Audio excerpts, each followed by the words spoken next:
এটা ছাড়ি, এটা ছাড়ি, ছাড়বো, এটা ছাড়বো, ছাড়বো, এটা ছাড়বো, ছাড়ি, তাফসির এটা ছাড়বো বাবা, এটা ছাড়ি মা, ছাড়ি, দি না। আচ্ছা আচ্ছা ঠিক আছে, দিব না। তাও এটা দি, এটা দি।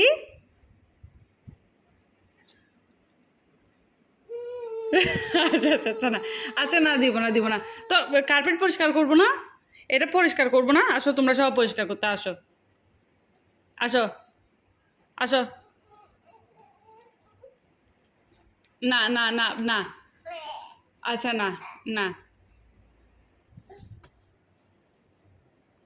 যন্ত্র হচ্ছে মূলত এটাই, আমার বাচ্চারা এটা যখন আমি কার্পেট পরিষ্কার করি তখন হয় কি, ওরা এই যে এটা যে সাউন্ড হয় না, এই সাউন্ডের কারণে ওরা এটা সহ্য করতে পারে না, মানে এটা ভয় পেয়ে যায়। তো এই ভিডিওটা দেওয়ার একটা উদ্দেশ্য হচ্ছে, আমরা যারা মানে বাঙালি, আমাদের একটাই কথা হচ্ছে, এখনের কাজ এখন ধরেন করতেই হবে। হ্যাঁ, এখনের কাজ এখন, দিনের কাজ দিনে শেষ করে ফেলাটাই উত্তম।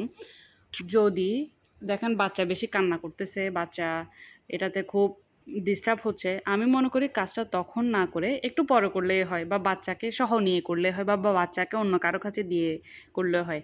আমি বেশিরভাগ সময় কার্পেট পরিষ্কার করি যখন বাচ্চার বাবা অফিস থেকে আসে, এরপরে বাচ্চাকে হ্যান্ড ওভার করে তার কাছে দিয়ে বা তার দাদুর কাছে দিয়েই আমি এটা পরিষ্কার করি।